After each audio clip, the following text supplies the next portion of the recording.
अस्सलाम वालेकुम everyone, my self Danish Hussain. Welcome to my YouTube channel the living word 07।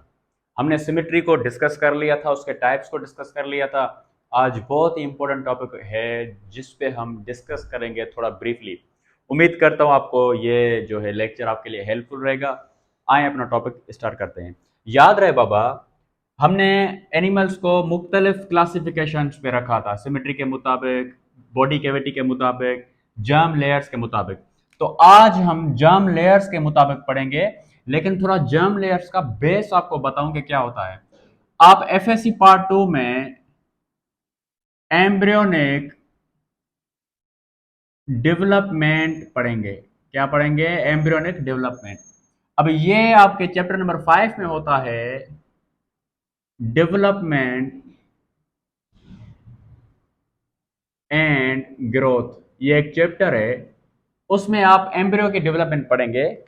जानदार के अंदर इनिशियल फेसेस में कैसे चेंजेस आती है, आप सब इन चीज़ों को पढ़ेंगे एफएससी पार्ट 2 में। फिर आपको अंदाजा होगा कि ये जर्म लेयर्स आई कहां से। तो मैं कह रहा हूं, क्यों ना मैं अभी से आपको एक कॉन्सेप्ट क्लियर कर दूं। याद रहे, एम्ब्रियोनिक डेवलपमेंट में एक स्टेज आता है जिसको कहा जाता है गैस्ट्रुलेशन। क्या बाबा? गैस्ट्रुलेशन। अब ये गैस्ट्रुलेशन क्या है? ये 3 वीक्स के बाद आता है, एम्ब्रियो के डेवलपमेंट के 3 वीक्स के बाद। ये गैस्ट्रुलेशन क्या है? एक ऐसा प्रोसेस है या स्टेज बोलें, the stage of embryonic development where formation of germ layers occurs। ये ऐसा एक स्टेज है एम्ब्रियोनिक डेवलपमेंट का, गैस्ट्रुलेशन, जहां पे जर्म लेयर्स की बनावट होती है। अब जर्म लेयर्स टोटल जो हैं वो 3 हैं: एक्टोड्रम, मीजोड्रम और एंडोड्रम। जो बिल्कुल बाहर बाहर होती है उसको हम एक्टोड्रम बोलते हैं। जो बीच वाली है, सेंटर में मौजूद होती है, उसको हम मीजोड्रम बोलते हैं। और जो इनसाइड द बॉडी होती है, इनसाइड द एम्ब्रियो होती है, उसको हम क्या बोलते हैं? एंडोड्रम बोलते हैं। याद रहे, इन जर्म लेयर्स की मुताबिक, इन जर्म लेयर्स के बुनियाद पर जानदारों को डिफ्रेंशिएट किया गया है। जानदारों को खास करके किंगडम एनिमलिया में उनको मुख्तलिफ फाइलम्स में रखा गया है। याद रहे, अगर जानदारों के पास, ठीक है, 2 जर्म लेयर्स हो, कौन कौन सी? एक्टोड्रम और एंडोड्रम, ऐसे जानदारों को हम बोलेंगे डिप्लोब्लास्टिक। ऐसे जानदारों को हम बोलेंगे डिप्लोब्लास्टिक।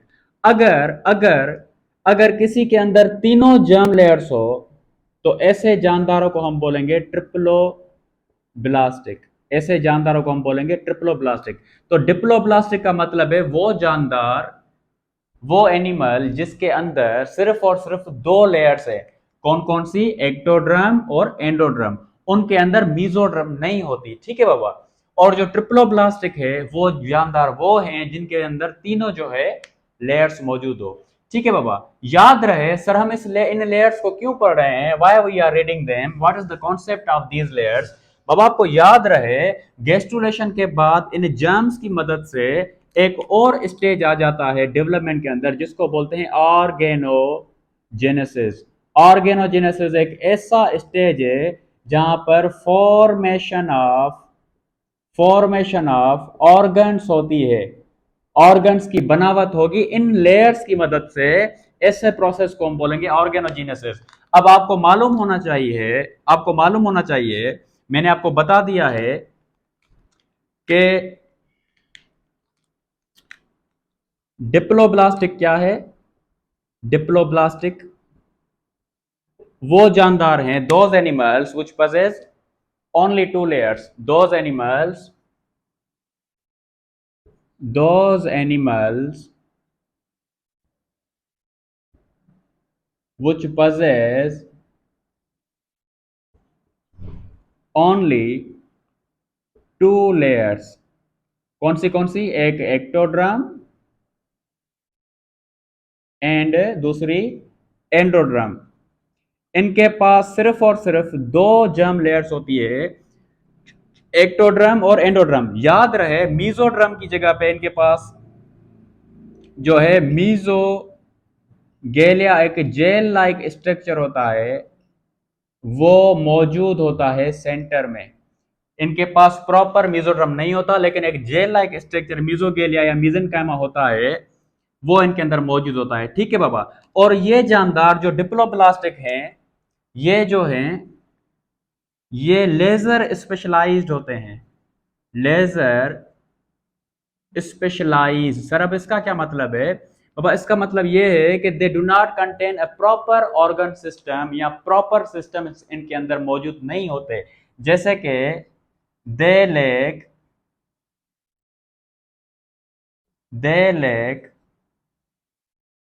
Transport system. इनके पास ट्रांसपोर्ट सिस्टम नहीं होता। उसके साथ साथ दे लेक प्रॉपर नर्वस सिस्टम। इनके पास प्रॉपर नर्वस सिस्टम भी नहीं होता। ठीक है बाबा। और ये हमेशा जो डिप्लोब्लास्टिक होंगे बाबा, ये हमेशा रेडियल सिमेट्री होंगे। क्या होंगे? रेडियल सिमेट्रिकल होंगे। आपको पता है रेडियल सिमेट्रिकल कौन है? Phylum Cnidaria. तो इसके अंदर डिप्लोब्लास्टिक में सिर्फ और सिर्फ आपका कौन सा फाइलम आएगा? Phylum Cnidaria. और रेडियल सिमेट्रिकल क्या है? जिसके अंदर हर सेंट्रल एक्सिस से हमें मिरर शेप मिले, ऐसे हम सिमेट्री को रेडियल सिमेट्री बोलते हैं।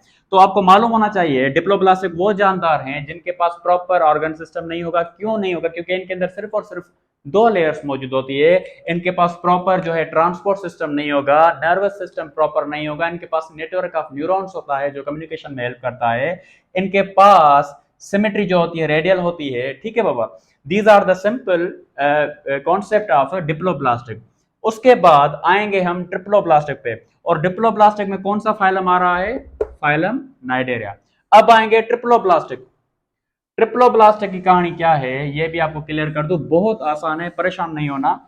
बस मेरे चैनल को सब्सक्राइब करें, आपके लिए बहुत सी जो है ना आसानी हो जाएगी इनको समझने में।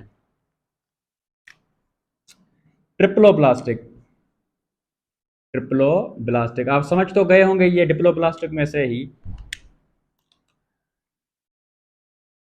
Those living organism, those living organism which contain three germ layers। इनके पास तीनों ही germ layers मौजूद होती है। कौन कौन सी? एक्टोड्रम, एंडोड्रम और सॉरी मीजोड्रम और एंडोड्रम। याद रहे इनके अंदर तीनों हैं, तो इनके अंदर proper proper organ organ system होगा। ठीक है बाबा। इनके पास प्रॉपर प्रॉपर नर्वस सिस्टम होगा। इनके पास प्रॉपर ट्रांसपोर्ट सिस्टम होगा। ठीक है बाबा। इनके पास ये सारी चीजें प्रॉपरली होंगी और वेल ऑर्गेनाइज्ड होंगी। और इनके अंदर जो सिमेट्री होती है वो होती है बायलेटरल सिमेट्री। इनके पास बायलेटरल सिमेट्री होती है, जिसको हम सिर्फ टू हाफ्स में डिवाइड करेंगे तो हमें मिरर लाइक शेप इमेज मिलेगा। ठीक है बाबा। तो आपका जो है ट्रिप्लोब्लास्टिक भी क्लियर हो गया। ठीक है बाबा। अब ट्रिप्लोब्लास्टिक में कौन कौन से जानदार आएंगे आपको मालूम होना चाहिए। ट्रिप्लोब्लास्टिक के अंदर तीनों लेयर्स मौजूद हैं। तो इनके अंदर आपके जो जानदार हैं वो प्लेटी हेलमेंथस से लेकर कोर डेटा तक जो भी जानदार हैं, उनके अंदर जो बॉडी ऑर्गेनाइजेशन होगी वो थ्री लेयर्ड होगी, जिसका मतलब है ट्रिप्लोब्लास्टिक। अब इन तीनों के अंदर जो लेयर्स बनी हुई हैं, एक्टोड्रम, मीजोड्रम और एंडोड्रम, सर इनका क्या काम है? कौन कौन से ऑर्गन्स ये बनाने में हेल्प करती है? ठीक है बाबा। ये चीज बहुत इसेंशियल है, आपको लाजमी तौर पे आना चाहिए कि एक्टोड्रम क्या बनाता है, एंडोड्रम क्या बनाता है और मीजोड्रम क्या बनाता है। अब अगर मैं एक्टोड्रम की बात करूं, एक्टोड्रम, तो जो ऑर्गन्स एक्टोड्रम से बनते हैं सबसे पहले वो है इंटीग्यूमेंट्री और नर्वस सिस्टम। ये दोनों जो है इंटीग्यूमेट्री और नर्वस सिस्टम, ये अराइज करते हैं एक्टोड्रम से। अब इंटीग्यूमेट्री क्या है? हमारी स्किन जो है उसको हम इंटीग्यूमेट्री बोलते हैं। तो एक्टोड्रम जो है आउटर लेयर है जहां से हमें इंटीग्यूमेंट्री और नर्वस सिस्टम मिलता है। उसके बाद है endoderm. Endoderm inner most layer है जिससे हमें डाइजेस्टिव सिस्टम, ठीक है, जो भी हमारा डाइजेस्ट सिस्टम है, चाहे उसकी लाइनिंग वगैरह हो, वो सारा ट्रैक हो। और जो चीज हमें एंडोड्रम से मिलती है वो होते हैं glands that are helpful in digestion। that means वो ग्लैंड्स बनेंगे जो हमें डाइजेशन में हेल्प करेंगे, ठीक है। और जो डाइजेशन में हेल्प करते हैं वो होते हैं एंजाइम। तो हम कह सकते हैं एक्सोक्राइन ग्लैंड वगैरह जो भी होते हैं वो एक्टोड्रम से बनते हैं। उसके बाद जो सेंटर में होता है वो होता है मीजोड्रम। अब मीजोड्रम वो सारे ऑर्गन्स बनाएगा जो इन दोनों में नहीं बने। सबसे पहले स्केलेटल स्केलेटल सिस्टम सारा जो भी है वो मीजोड्रम बनाएगा। हमारी हार्ट है, ठीक है। उसके बाद एंडोक्राइन एंडोक्राइन ग्लैंड्स, ठीक है। किडनी ट्यूब्यूल्स जिसको हम यूरेटर ट्यूब्यूल्स बोलते हैं, किडनी के जो भी ट्यूब्यूल्स हैं, किडनी का कॉर्टेक्स है, ठीक है, किडनी का कॉर्टेक्स हो गया। ये सारी चीजें मीजोड्रम बनाता है। क्या क्या? Skeleton, heart, endocrine glands, kidney tubules, kidney के कॉर्टेक्स वगैरह जो है मीजोड्रम बनाता है। एंडोड्रम क्या बनाता है? डाइजेस्टिव सिस्टम और उसकी लाइनिंग, ठीक है, उसकी लाइनिंग भी एंडोड्रम ही बनाता है। उसके अलावा एक्सोक्राइन ग्लैंड्स जो डाइजेशन में हेल्प करते हैं। और जो हमारा एक्टोड्रम हो गया, एक्टोड्रम बनाता है इंटीग्यूमेंट्री जिसको हम स्किन बोलते हैं, और नर्वस सिस्टम जिसका बड़ा रोल है हमारे अंदर। याद रहे बाबा, इन लेयर्स से बहुत से एमसीक्यूज आते हैं एमडीकेट में। तो उम्मीद करता हूं ये आपका कॉन्सेप्ट क्लियर हो गया होगा। उसके बाद हम बात करेंगे डिप्लोब्लास्टिक के अंदर जो डाइजेस्टिव सिस्टम होता है वो सेक लाइक होता है, और ट्रिप्लोब्लास्टिक के अंदर जो डाइजेस्टिव सिस्टम होता है वो ट्यूब लाइक होता है। इसमें ट्यूब लाइक क्यों होता है? क्योंकि ये जो है कॉम्प्लेक्स और स्पेशलाइज्ड जो है ऑर्गेनाइजेशन के अंदर होती है, और इनके अंदर स्पेशलाइजेशन इतनी नहीं होती क्योंकि they are being able to maintain on only 2 germ layers. उम्मीद करता हूं ये सारे कॉन्सेप्ट आपके क्लियर हो गए होंगे। तमाम जल्द हम एसिलोमेट सिलोमेट से मिलेंगे। बॉडी कैविटी क्या होती है अपनी दुआ में याद रखिएगा। अल्लाह हाफिज।